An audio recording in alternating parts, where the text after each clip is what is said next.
지금 발표자로 나온 분은 아마 우리 산악계에서 가장 앞으로 산악계를 이끌어갈 주축이 되는 그런 젊은 산악인이 아닌가 싶습니다. 이렇게 많은 선배님들 앞에서 발표를 하는 자리가 쉽지 않을 텐데요. 모두 마음을 열고 뜨거운 박수와 격려와 응원을 보내주시길 바랍니다. 한국훈련학원은 학술위원장이자 한국등산연구소 연구동인 우석주 씨의 보이지 않는 벽 주제 발표를 시작하겠습니다. 네, 안녕하십니까. 아마 제가 여기 자리에 올라와서 보니까 여기 모인 청중분들 중에서 제가 가장 막내일 것 같습니다. 그래서 주연설을 해주신 김용도 선생님께서는 이미 제가 살아온 날들보다 3배 이상을 삶을 살아오셨고 대부분의 여기 계신 분들이 아마 저보다 2배 이상의 삶을 살아오셨을 것 같은데요. 제가 이런 분들 앞에서 이렇게 강연을 하려고 하니까 무척 쑥스럽고 떨리는 마음이 큽니다. 그래도 편안한 마음으로 잘 들어주시면 감사하겠습니다. 앞선 3분의 강연, 좋은 강연이 발표자인 저도 이 강연에 대해서 많은 감명을 받았는데요. 3분의 말씀이 결국 한 가지 공통된 이야기를 하시는 것인 것 같고요.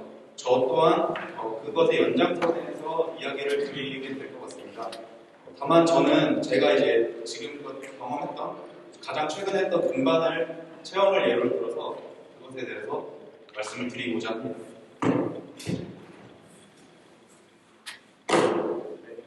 누가 저에게 알피니스트냐라고 묻는다면 혹은 여기 계신 어떤 분들에게라도 누군가가 당신은 알피니스트입니까? 라고 묻는다면 예나 아니오를 확신 있게 말씀하실 수 있는 분이 많지 않을 거라고 생각합니다. 그 이유는 알피니스트라는 사람이 혹은 알피니스트라는 행위가 추상적인 개념이 아닌 정확하게 정의되어 있는 어떤 개념이기 때문이라고 생각합니다. 다시 말씀드리자면 알피니스트는 눈과 얼음, 바위가 있는 곳에서 하는 높은 산에서 하는 등반을 하는 것이 알피니스트이고 죄송합니다. 눈과 얼음, 그리고 바위가 있는 곳에서 하는 등반, 그 산에서 하는 등반이 알피니즘이고 그걸 하는 사람이 바로 알피니스트라는 걸 우리가 모두 잘 알고 있습니다. 그래서 앞선 물음에 대해서 예라고 하기도 좀 애매하고 아니라고 하기도 애매한 부분이라고 생각합니다. 우리나라에는 고산도 만년산도 없는데 알피니즘을 하고 있다고 말하기에도 애매하고 또 그렇다고 해서 하지 않고 있다고 말하기에도 어려운 부분이 있다고 생각을 합니다. 그래서 알피니즘이라는 용어의 정의에 부합하는지를 한 번쯤 고민하게 되는 것이 그 질문에 대해서 주저하게 되는 이유라고 생각을 합니다.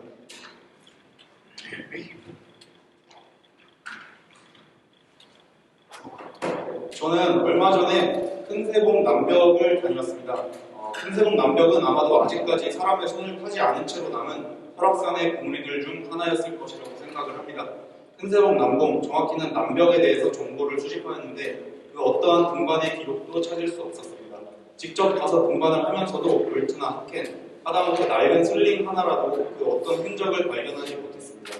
누구도 가보지 않았거나 성공하지 못한 대상지, 루트에 대한 호기심과 도전이 모험 등반의 근간을 이루는 요소라고 한다면 큰세봉 남봉의 남벽은 아직까지 국내에 남은 훌륭한 모험적 암벽 등반의 대상지라고 생각을 하고 감히 말씀드리고 싶습니다. 인수나 선인 아니면 설악산의 대중적인 루트들처럼 사람의 왕래가 작고 앵커와 볼트가 잘 정리되어 있는 어느 정도의 안전이 보장되는 그런 벽이 아니기 때문입니다. 깊은 곳에 있고 비교적 접근과 하산이 오래 걸리며 누군가 시도했던 흔적이 없는 말 그대로 미지의 벽이라고 말씀드리겠습니다.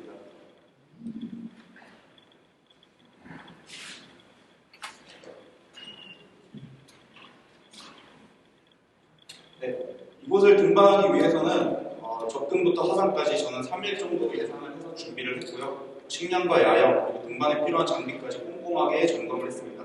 예상 가능한 범위에서 상황이 더 악화되는 경우에도 충분히 대처를 할 수 있도록 최선의 준비를 다하고자 했습니다.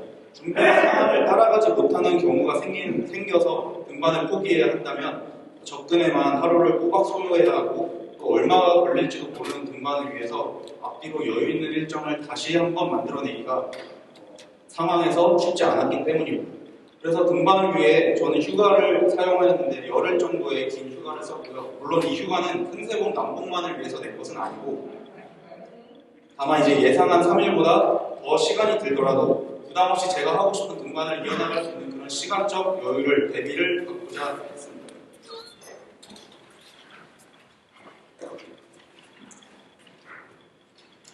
큰세봉 남봉은 접근부터 하산까지의 과정이 평소와는 다르게 이루어져야만 하는 등반이었습니다. 평소라고 말씀드리면요, 작은 배낭에 이렇게 로프, 암벽화, 헬멧 하나 정도 가볍게 넣고 다녀오는 그런 주말의 등반을 말씀드리는 것인데요. 그런 등반의 양식과 일상적인 등반의 양식과는 벗어나는 다른 종류의 등반을 저는 준비를 했어야 됐기 때문에 그곳에서 오는 긴장감과 설렘이 진하게 있었습니다. 그래서 이 자리를 빌어서 제가 설악산의 한 구석에 있었던 주목받지 못했던 그 관심에로부터 벗어나 있던 보물이를 직접 찾아가고 확인하고 거기서 돌아오기까지 그 과정에서 느꼈던 모험이란 무엇인가에 대한 저의 새삼스러웠던 고민들을 이 자리에서 공유하고자 합니다. 네, 이곳이 바로 큰세봉 남봉입니다. 큰세봉 남봉을 제가 처음 본 것은 약 4년 전입니다. 한겨울이었고요. 그때 토안폭을 동반해서 파채능선을 따라 걸어서 대청봉까지 올라갔습니다. 그리고 천불동으로 내려오는 연장 등반을 시도했었습니다. 이때 매우 기온이 낮고 바람이 많아서 추웠지만 날씨가 굉장히 화창해서 시계가 매우 좋은 날이었는데요. 이런 식으로 등반을 했었고 중청을 거쳐서 소청을 내려오는 길목에서 이렇게 탁 트인 조망을 보게 되었습니다. 다들 잘 아시다시피 천하대와 공룡능선 그리고 용화장선에 걸쳐서 수려한 칠봉들과 멋있는 봉우리들이 많이 있는데요. 그 중에서도 큰세봉 남봉이 저의 눈길을 딱 끌게 되었습니다. 다들 어디에 있을지 예상을 하실지 모르겠는데요. 큰세봉 남봉은 여기에 있습니다. 좌측 끄트머리에 있습니다.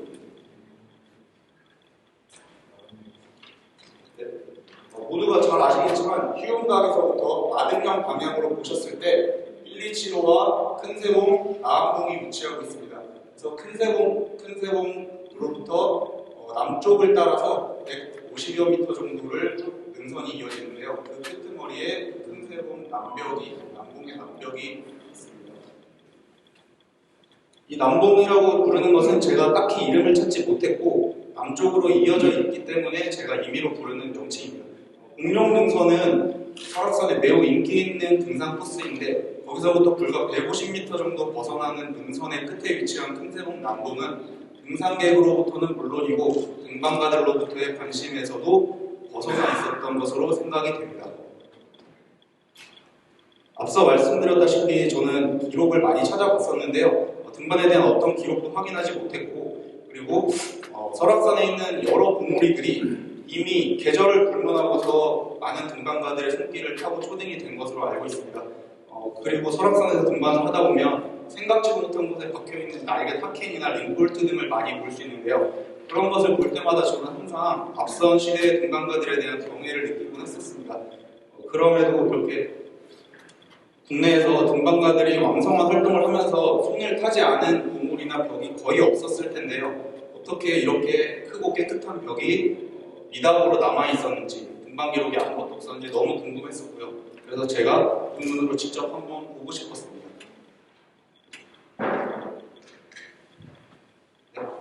금각골이라는 계곡이 있습니다. 금각골은 127호를 기준으로 해서 앞으로 한 번만 넘겨주실 수 있을까요? 금각골은 127호를 기준으로 해서 왼쪽과 오른쪽으로 타고 내려오는 계곡입니다. 그래서 왼쪽에는 큰 공각골이라는 계곡이 있고 127호를 기준으로 우측으로는 작은 공각골이라는 계곡이 있습니다. 큰세봉 남벽은 큰 공각골의 중간쯤에 위치를 하고 있는데요.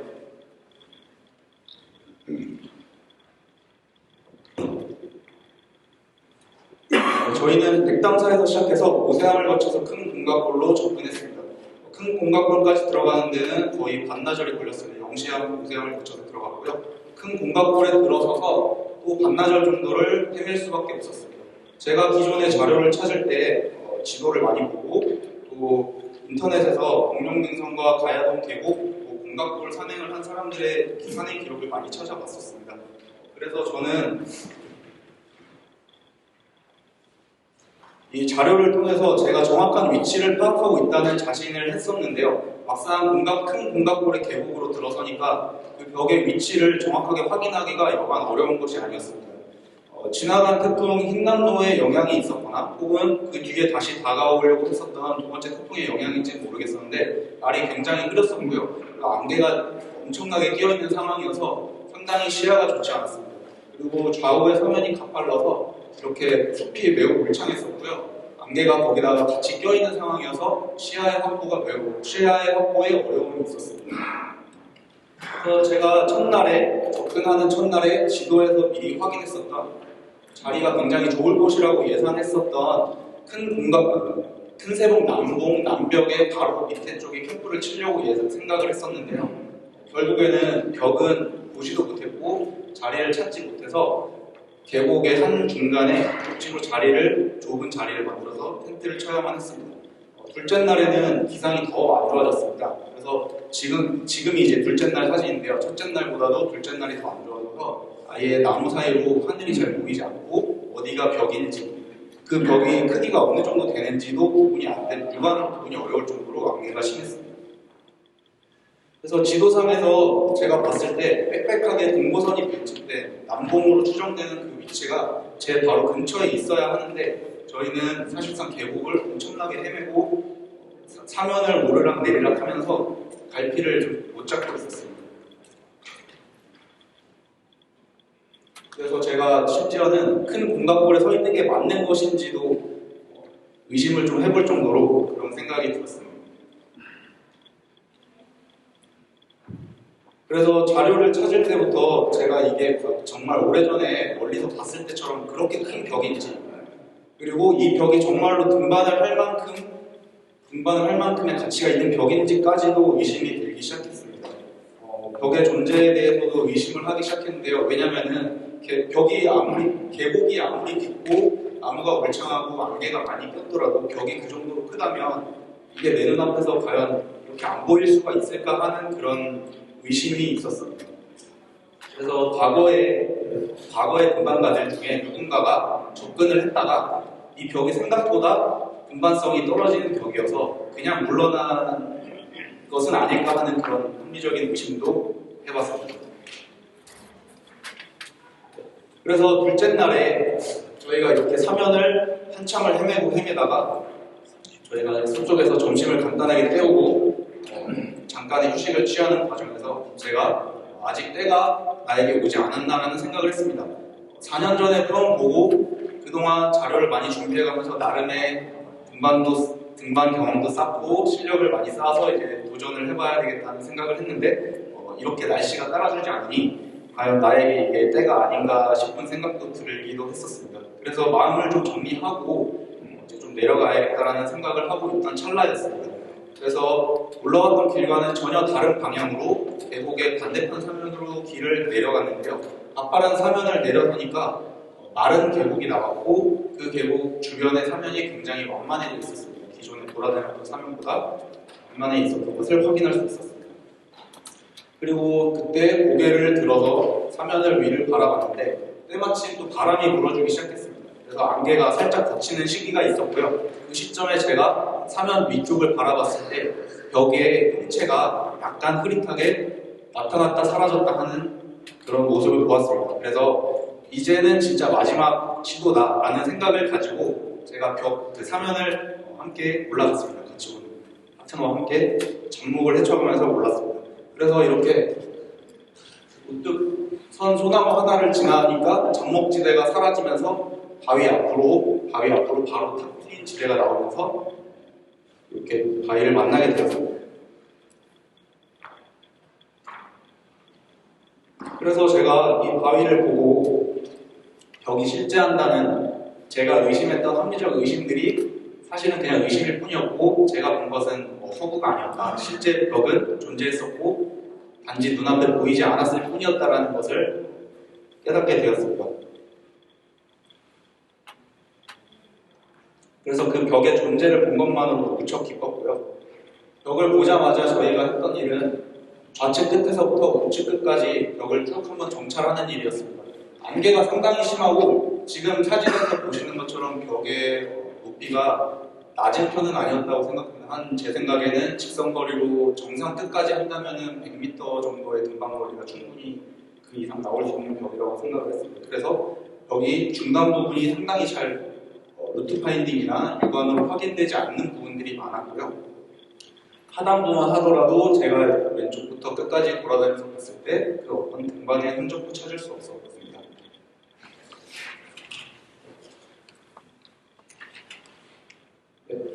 다음날 등반을 하기 위해서 이제 캠프로 내려가서 잠을 잤는데요. 밤새 잠을 좀 설쳤고요. 아마 무섭기도 하고 설레기도 했을 것 같습니다. 아무도 등반을 하지 않은 벽을 이런 식으로 처음 등반하는 것이 저한테는 그렇게 많은 경험은 아니었기 때문에, 많이 해본 등반이 아니었기 때문에 그랬던 것 같습니다. 그래서 텐트 문을 열고 나오니까 날씨가 굉장히 화창해져 있었고요. 그래서 다음날에 이렇게 하늘이 그치고 안개가 많이 사라진 모습을 확인하실 수 있습니다. 그래서 저희는 서둘러 준비해서 미리 봐둔 루트 앞에 섰습니다. 저희가 어디까지 갈 수 있을지 또는 정상까지 이어지는 길이 과연 있을지 없을지 아무것도 확신을 할 수 없었는데요. 그런 어려움이 도사하고 있다는 것을 알고 있기 때문에 매우 두려운 생각도 들었습니다. 만약에 올라가다가 가파른 슬램이 나타나서 제가 오도 가도 못하는 상황이 닥친다면 어떻게 해야 될지 상상만 해도 정말 싫었고요. 그러나 또 역설적으로는 누구도 가보지 않았을 이 벽을 제가 처음으로 제 스스로 저희 팀의 힘으로 등반을 해볼 수 있다는 것, 첫 발을 내딜 수 있는 모험이 기다리고 있다는 것에 매우 설렜습니다. 이 허리 가데티 둘은 장비들의 마찰음이 저희가 장비를 꽤 많이 가져왔습니다. 장비들이 내는 소리가 마치 저에게는 모험을 향한 아우성으로 들리는 듯했습니다. 네. 그래서 저희는 이쪽 끝, 현재 여기가 너무 이렇게 숲으로 보이는데요. 이쪽 끝 밑에서부터 등반을 시작해서 좌측 능선, 우측 능선을 붙어서 바위 사이를 따라서 이런 식으로 등반을 했습니다. 설악산 깊은 골짜기에서 안개를 헤매다가 결국에 목적지를 찾아냈습니다. 그래서 저희의 하나의 짧은 모험이 그때 끝이 났고요. 제가 보이지 않는 곳을 찾았을 때 짧은 모험이 끝이 났지만 거기서부터 다시 정상까지 오르기에 새로운 또 보이지 않는, 저에게 있어서 새롭게 보이지 않는 벽이 또다시 나타난 것이나 다름이 없었습니다. 정상을 찾아가는 동안 작은 오버헤드도 있었고요. 그리고 한 발을 떼기가 참 애매한 이끼들이 가득 자란 슬랩도 있었습니다. 그런 곳들을 헤쳐나가면서 등반을 진행을 했습니다.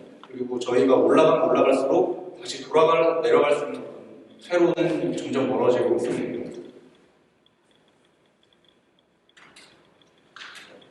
이제 이쪽은 거의 정상도의 끝이고요. 마지막 능선을 가볍게 넘어서 이쪽 벽으로 해서 등반을 마쳤습니다. 그래서 제가 등반한 라인입니다. 이 빨간 선으로 쭉 그어 보시고요. 아까 말씀드렸다시피 정면에 벽으로 해서 등반을 한다면 한 정상까지는 정말 100m 정도의 등반거리가 나오고 그 이상의 등반거리가 나올 것 같고 매우 도전적이고 모험적인 등반이 될 것이라고 저는 생각했습니다. 큰세봉 등반을 마치고 내려온 직후에 제가 처음 올라가는 굉장히 속이 후련했습니다. 몇 년을 생각했던 이 벽을 제가 드디어 찾아갔고 우리 스스로의 힘으로 이렇게 등반을 성공했다는 것에 후련한 마음과 함께 큰 성취감이 있었는데요. 근데 오세암으로 내려가는 길에서 나무 사이로, 지금 사진은 아니지만 나무 사이로 아주 희끗하게 이 큰세봉 남북의 위쪽 부분이 보였습니다. 그 남벽을 보니까 제가 갑자기 또 부끄러운 생각이 들기 시작했습니다. 저는 어떤 등반에 대한 막연한 두려움이 있었기 때문에 가장 쉽게 오를 수 있는 등반선을 찾았습니다. 그래서 우측에서 쉬운 크랙을 따라서 가장 쉽게 찾아갈 수 있는 루트를 찾아서 올라가는데요.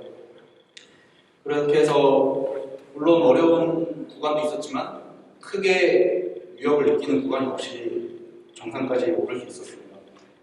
근데 정면의 벽을 제가 좀 더 용기를 내서 정상을 바라보기보다는 이 등반 자체, 이 벽 자체에 대한 등반을 좀 더 생각했더라면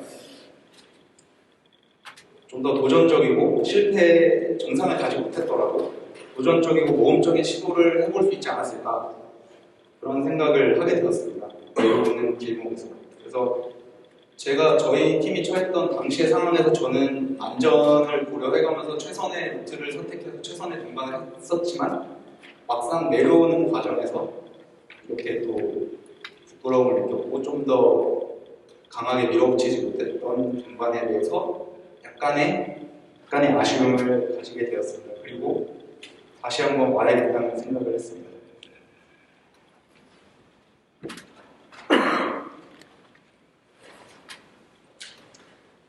제가 등반을 하다 보니까 이렇게 자연스럽게 해외 산에도 많은 관심을 가지게 되었습니다.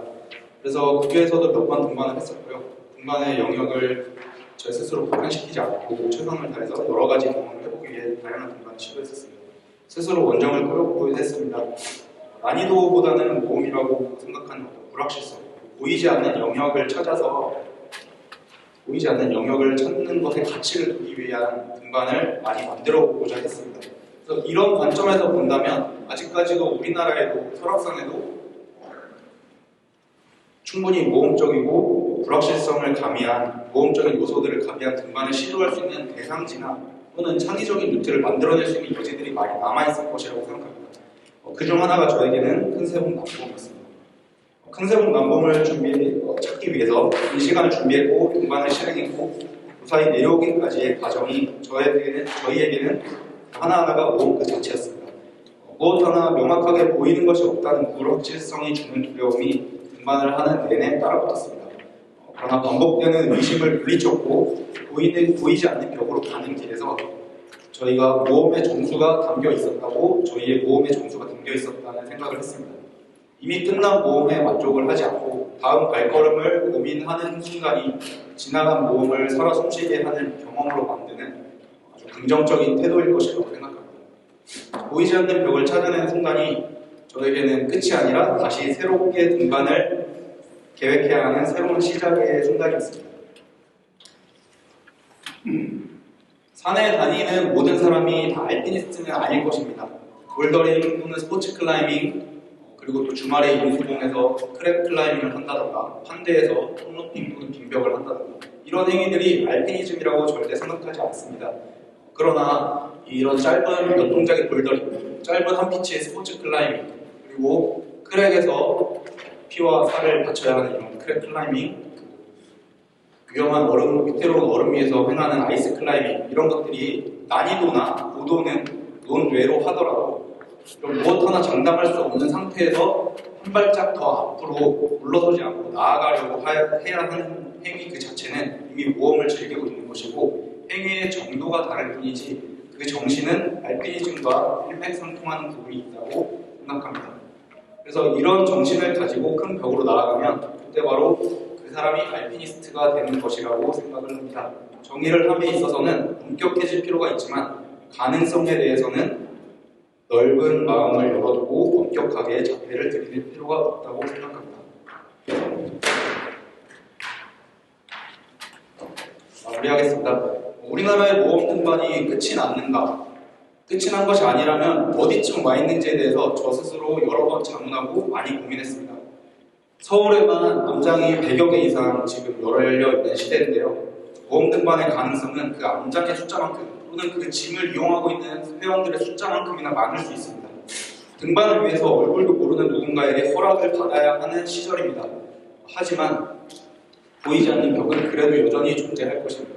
우리의 산은 작고 낮은 산이지만 모험을 추구하는 태도를 가지고 행위를 해나간다면 드러나지 않는 멋진 가능성이 있는 등반선, 등반 루트, 등반 대상지를 찾을 수 있을 것입니다. 그리고 이것을 바탕으로 더 큰 해외 고산에서 진짜 알피니즘을 해볼 수 있는 그런 경험이 될 것입니다. 그런 모험을 하는 날이 올 것입니다.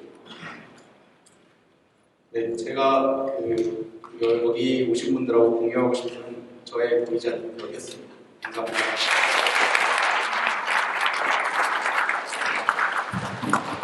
네,